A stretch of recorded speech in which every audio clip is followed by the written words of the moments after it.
Assalamualaikum murid-murid, saya Cikgu Amer, Guru Matematik tahun 1.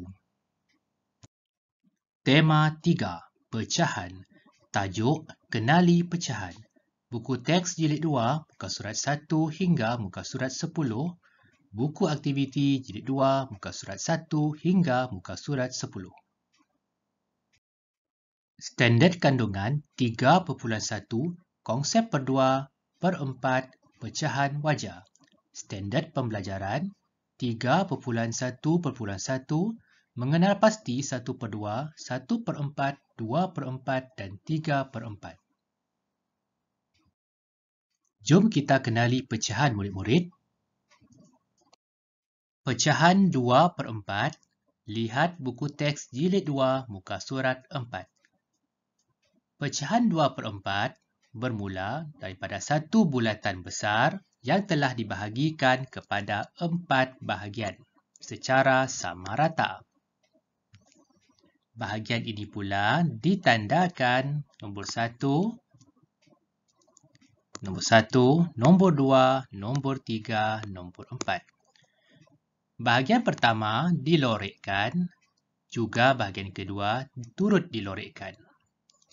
Untuk menulis ayat matematik ini, lihat nombor yang paling tinggi pada bahagian dilorikkan iaitu 2 per tengok nombor yang paling tinggi pada bahagian iaitu nombor 4. Ini merupakan ayat matematik bagi pecahan. Untuk menulis pecahan ini dalam bentuk tulisan, ini adalah tulisannya. Sekarang kita lihat contoh 1, buku aktiviti jilid 2, muka surat 5. Lihat, terdapat bentuk 4 segi yang telah dibahagikan kepada 4 bahagian. Bahagian 1, bahagian 2, bahagian 3, bahagian 4. Bagaimanakah kita kenal pasti yang ini adalah 2/4? Kita lihat kawasan yang berlorek, kawasan yang pertama dan kawasan yang kedua. Jadi kita lihat nombor 2 di sini. Kita lihat nombor paling besar dalam bahagian iaitu 4. Kita tuliskan 4 di sini. Untuk menulis dalam bentuk perkataan pula, kita tulis 2/4.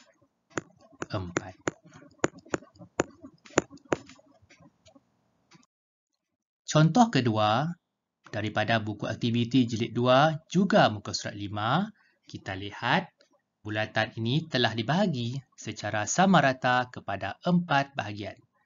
Bahagian 1, bahagian 2, bahagian 3 dan juga bahagian 4. Bagaimanakah kita kenal pasti ini merupakan 2/4? Bahagian pertama dah dilorikkan, bahagian kedua juga turut dilorikkan. Kita lihat nombor 2 sini, kita tulis 2 per, lihat nombor yang paling besar iaitu nombor 4. Tuliskan saja. Ini merupakan ayat matematik bagi pecahan. Bagaimana kita ingin menulis dalam bentuk perkataan? 2/4.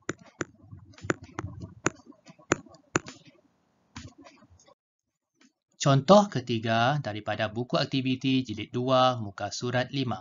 Soalan ini meminta murid untuk melorikkan kawasan berdasarkan arahan yang telah diberikan iaitu 2/4. 2/4 seperti ini murid-murid, 2/4. Bagaimanakah kita ingin melorek kawasan supaya menjadi 2/4? Kita lihat nombor di bahagian bawah. Nombor 4. Ini merujuk kepada 4 bahagian, iaitu bahagian 1, bahagian 2, bahagian 3, bahagian 4. Untuk melorek, berapa banyakkah kawasan yang kita perlu lorek? Kita lihat kepada nombor di bahagian atas, iaitu nombor 2. Nombor 2 bermaksud 2 bahagian yang kita perlu lorekkan. Bahagian pertama kita lorekkan. Dan kita lorekkan bahagian yang kedua. Soalan yang sama untuk bahagian B pula. Kita Kita lihat ada 4 bahagian. Bahagian 1, bahagian 2, bahagian 3, bahagian 4.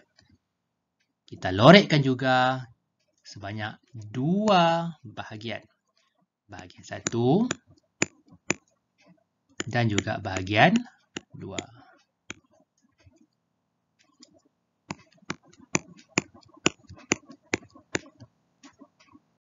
Sekian sahaja untuk kali ini. Semoga ianya membantu murid-murid. Assalamualaikum warahmatullahi wabarakatuh.